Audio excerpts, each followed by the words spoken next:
ആസിഫ് അലിയും ബിജു മേനോനും അഭിനയിച്ച തലവൻ എന്ന് പറഞ്ഞ സിനിമയുടെ ഒരു സീനാണ് ഇന്ന് എടുക്കുന്നത്. നമുക്ക് അതിൻ്റെ വീഡിയോ ഒന്ന് കാണാം. Police സ്റ്റേഷനാണല്ലോ.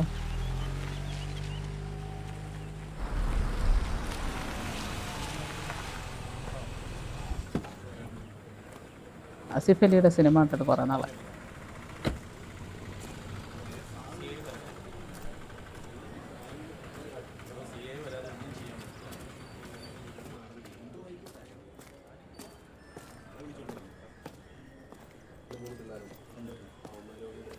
Good morning. Good morning. ഞാൻ കാർത്തിക്, SIയുടെ ജോയിൻ ചെയ്യാൻ വന്നു. സാറേ നമസ്കാരം. ഷെയർ സാറേ, പുതിയ SI. നമസ്കാരം സാർ. സാറിൻ്റെ സ്ഥലം എവിടെയാ? ഞാനിവിടെ 20 രൂപ. എന്നാ പെട്ടെന്ന് പോയി യൂണിഫോം ഇട്ട് റെഡിയാക്കിയോ സാറേ. CI ഇപ്പം ഇങ്ങെത്തും. ഓ എവിടെ ക്ലോക്ക് റൂം? വരൂ സാർ, ഞാൻ കാണിച്ചുതരാം. ചെന്നാട് സാറേ. സാർ, ഞാൻ ഹാരിസ്. എനിക്ക് സാറിനെ നേരത്തെ അറിയാം. ഉപ്പ ചെറുവാശ്ശേരി സ്റ്റേഷനിലെ റൈറ്റർ മജീദ്. ഓ ഞാനവിടെ ഒരു 3.5 മാസം ഉണ്ടായിരുന്നുള്ളൂ. മജീദ് കടമോനൊരു SI മറ്റായിരുന്നാണല്ലോ. അതിക്ക ഫാരിസ്, അവനിപ്പോ തിരൂർ SI. ഓ ഇതാണോ ക്ലോക്ക് റൂം? അതെ സാർ, ഇതാ. ശരി, ഞാൻ റെഡി വരാം. ഓ ആസിഫ് അലിക്ക് പോലീസിൻ്റെ വേഷമൊക്കെ നന്നായിട്ട് കിട്ടും.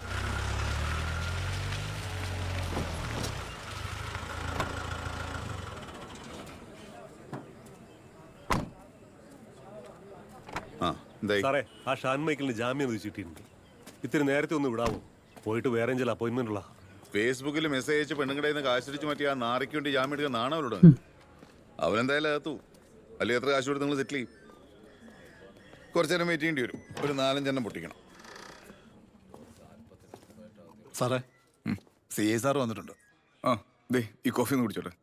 സാറ് വന്നൊക്കെ അറിഞ്ഞു കാണും. വിളിക്കുന്നതിന് മുമ്പ് ചെല്ലുന്നതാ നല്ലത്. എന്താ ഒരു ബിൽഡപ്പ്? അയ്യോ, ബിൽഡപ്പ് ഒന്നുമില്ല സാറേ. ഞാനേ കുറ്റവാളിയല്ല, SI. എന്താ സാറിന്റെ പേര്? രഘു സാർ.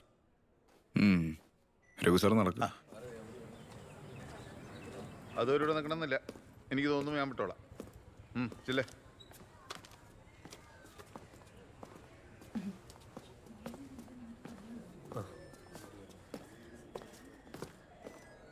സർ, SIയുടെ പുതിയ പോസ്റ്റിംഗ് ആണ്. DSP വിളിച്ച് പറഞ്ഞിരുന്നു. എത്ര നാളായി സർവീസിൽ? സർ, ഓൾമോസ്റ്റ് 1.5 വർഷം. അതിനിടയ്ക്ക് എത്ര ട്രാൻസ്ഫർ? ഇത് 5ാമത്തെയാണ് സർ. ഒരു സ്റ്റേഷനിൽ 2-3 മാസം ഇരിക്കാതെ ഇങ്ങനെ ഓടിയെടുക്കാൻ താൻ PT ഉഷയുടെ ആരെങ്കിലും ആണോ? എന്നിട്ട് തൻ്റെ കുഴപ്പം എന്താണെന്ന് മനസ്സിലായോ? കുഴപ്പം എൻ്റെ മേക്കിൻ്റെയാണ് സർ. എൻ്റെ ക്യാരക്ടർ എനിക്ക് മാറ്റാൻ പറ്റില്ലല്ലോ. മേക്കൊക്കെ നമുക്ക് റീമേക്ക് ചെയ്യാം. അപ്പം മാറേണ്ടൊക്കെ താനെ നിങ്ങൾ മാറിക്കോളും. അതിനാണല്ലോ എൻ്റെ അടുത്തേക്ക് വിട്ടിട്ടില്ല. സർ, ഞാൻ കൈക്കൂലി വാങ്ങിച്ചതിനോ രാഷ്ട്രീയക്കാർക്ക് ഒത്താശ ചെയ്തതിനോ അല്ല എന്നെ ഇങ്ങനെ ഓടിക്കുന്നത്. അതൊന്നും ചെയ്യാത്തതിൻ്റെ പേരിൽ. ഓ, അപ്പം ഞങ്ങളൊക്കെ അതാണല്ലോ ചെയ്തുകൊണ്ടിരിക്കുന്നത്. ശരിക്കും എന്താണോ എൻ്റെ പ്രശ്നം? തൻ്റെ ഈ നാവാടിലാണ് പറ. അല്ല സർ, എൻ്റെ ഈ മറുപടികളാണ്. ചിലപ്പോഴൊക്കെ മിണ്ടാക്കാൻ പഠിക്കണം. അറ്റ്ലീസ്റ്റ് മേലുദ്യോഗസ്ഥരുടെ മുമ്പിലെങ്കിലും. അപ്പോൾ ഈ ഓട്ടം അങ്ങ് നിൽക്കും, ഒരു പാകം വരും. ഈടോ തന്നെയൊക്കെ സ്മാർട്ടായിട്ടുള്ള നല്ല ഇടിവെട്ട് പിള്ളേരുണ്ടോ ഡിപ്പാർട്ട്മെൻറ്റിൽ? അവരൊന്നും ഇങ്ങനെ നടന്ന് ഓടുന്നില്ലല്ലോ. നമുക്ക് റെഡിയാക്കാം. റൈറ്ററെ കാണിച്ചേ. സർ. ഹാരിസ് സാർ, ഞാൻ വീണു. ഞാൻ കേട്ടായിരുന്നു. നമ്മൾ കണ്ടറിഞ്ഞങ്ങ് നിന്നാൽ മതി സാറേ, വേറെ കുഴപ്പമൊന്നുമില്ല. ലേശം മുൻകോപം ഉണ്ടെന്നേ ഉള്ളൂ. മാറിപ്പോയ SI ഷെരീഫ് സാറിന് ഒന്ന് ഇരിക്കാൻ പോലും ടൈം കൊടുത്തിട്ടില്ല. സാറിനറിയാലോ, അങ്ങനെ ഒരു ചൊറിയനായിരുന്നു. വേണു പറയുന്നത് കേട്ടിട്ടെ ഞങ്ങൾ ഇരട്ടപറ്റാന്നാ തോന്നുന്നു. ശേഖരൻ സാറാ റൈറ്റർ. സാർ പോയി ജോയിൻ ചെയ്താട്ടെ. ഓ. CI ജയശങ്കറിന് വേണ്ടി വക്കാലത്ത് പറയുന്നവരും അയാളെ ശത്രുവായി കാണുന്നവരും ഇതേ സ്റ്റേഷനകത്ത് തന്നെ ഉണ്ടായിരുന്നു. ഈ കേസ് ഫയലിനെ കുറിച്ച് ഞാൻ പറയുമ്പോൾ ഏതാനും വർഷങ്ങൾക്ക് മുമ്പ് നടന്ന 2 ഇൻസിഡൻസിനെ പറ്റി കൂടി പറയണം.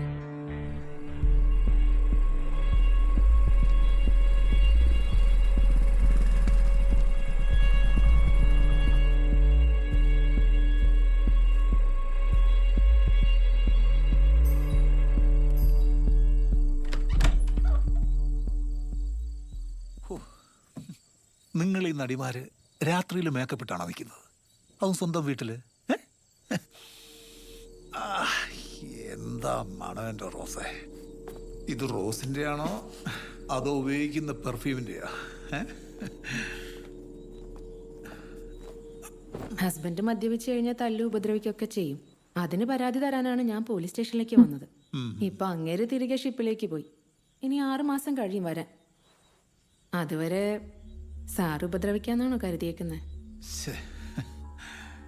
റോസേ, റോസ് എന്ന് പറഞ്ഞ് എനിക്കൊരു ഇതാ അത്യാഗ്രഹമാണെന്ന് അറിയാം. പക്ഷെ ഒത്തിരി പേരിങ്ങനെ TV കണ്ട് കൊതിക്കുന്നതാണെന്ന് ആലോചിക്കുമ്പോൾ ഒരിക്കപ്പുറതിയില്ല. വിളിച്ചപ്പോ വരാൻ പറഞ്ഞത് ഇന്നത്തോടെ എല്ലാം അവസാനിപ്പിക്കണമെന്ന് വിചാരിച്ചിട്ട് തന്നെയാ. എന്നാ ചെല്ല, ചെന്ന് 2 ഗ്ലാസും കുറച്ച് ഐസ് ക്യൂബും ഒക്കെ എടുത്തോണ്ട് വാ. നമുക്കൊന്ന് ഓണാവണ്ടേ? ഇരിക്ക്.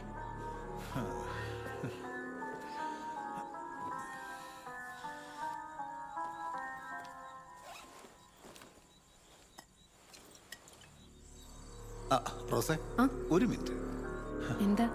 അതെ, കുടിക്കുന്നതിന് മുമ്പ് ഫുൾ ബോധത്തിലൊരു അപ്പോ സാറ് മനസ്സിൽ ഏതാണ്ടൊക്കെ തീരുമാനിച്ചുറപ്പിച്ചിട്ടാ വന്നിരിക്കുന്നേ അല്ലേ?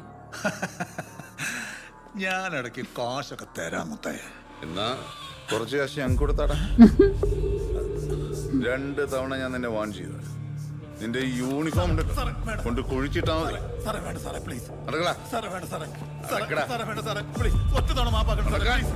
ഇനി ഇങ്ങനെ ഉണ്ടാവില്ല സാറേ. എന്റെ മക്കളാണ് സത്യം സാറേ. ഇനി ഇങ്ങനെ ഉണ്ടാവില്ല സാറേ. 14 വർഷം സർവീസ് ഉള്ള സാറേ. എനിക്ക് നാണക്കേടാവും സാറേ. വിട് സാറേ, വിട് സാറേ, വിട് സാറേ. പാട്ടി നിന്റെ വീട്ടിലുള്ളടാ ഒരുത്തി. ചേറ്റത്തരം കാണിച്ചിട്ട് നിരക്കുന്നോടാ. ആ സംഭവത്തിന്റെ പേരിൽ കിട്ടിയ 6 മാസത്തെ സസ്പെൻഷൻ കഴിഞ്ഞ് രഘു തിരികെ സർവീസിൽ കയറി. ആ ഇടയ്ക്കാണ് ഞാൻ നേരത്തെ സൂചിപ്പിച്ച 2ാമത്തെ ഇൻസിഡന്റ് ജയശങ്കറുടെ ജീവിതത്തിൽ സംഭവിക്കുന്നത്.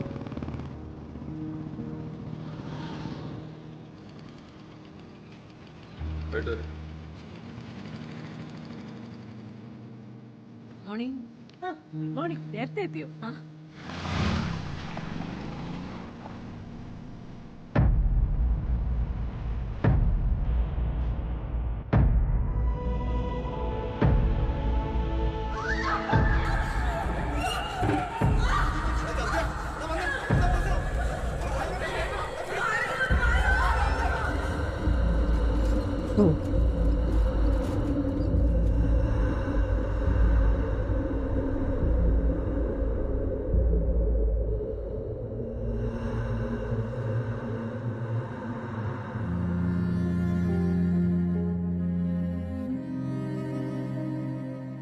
വെട്ടിയത് ജോഷി എന്നൊരു കൊട്ടേഷൻ ഗുണ്ടയായിരുന്നു.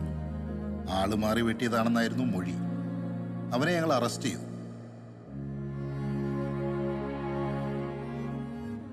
ഏതാണ്ട് 2-2.5 വർഷം എടുത്തു സുനിധി ഒന്ന് നടന്നു തുടങ്ങാൻ, ജീവിതത്തിലേക്ക് തിരിച്ചു വരാൻ. നമുക്ക് തിരികെ പ്രധാന കേസ് ഫയലിലേക്ക് വരാം. കാർത്തിക്ക് ചേപ്പനന്തോട്ട സ്റ്റേഷനിൽ SI ആയി ജോയിൻ ചെയ്തിട്ട് ഏതാണ്ട് 3-3.5 മാസമായി. സാറേ, സാറേ, സെല്ലി കിടക്കുന്ന മനുദാസ് എന്ന് പറഞ്ഞൊരുത്തൻ സാറിൻ്റെ കൂടെ സ്കൂളിലോ മറ്റോ പഠിച്ചു എന്നാ പറയുന്നത്. വരുമ്പോൾ ഒന്ന് കാണാൻ പറ്റുമെന്ന് ചോദിച്ചായിരുന്നു. മനുദാസ്? ആ, അതാരപ്പാ?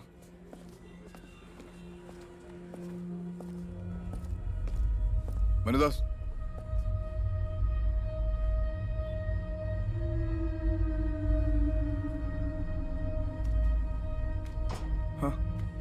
എന്തൊരുടാ? കൊലപാതകശ്രമം കേട്ടോ സാറേ. ഞാനാരെയും കൊല്ലാൻ നോക്കിയിട്ടില്ല. പിന്നെ നീ എന്താ ഇതേ? എന്റെ തടി എനിക്ക് നോക്കണ്ട സാറേ. വലിയൊരു കല്ലെടുത്ത് അടിക്കാൻ വന്നപ്പോൾ ഞാൻ മാറിക്കളഞ്ഞതാ.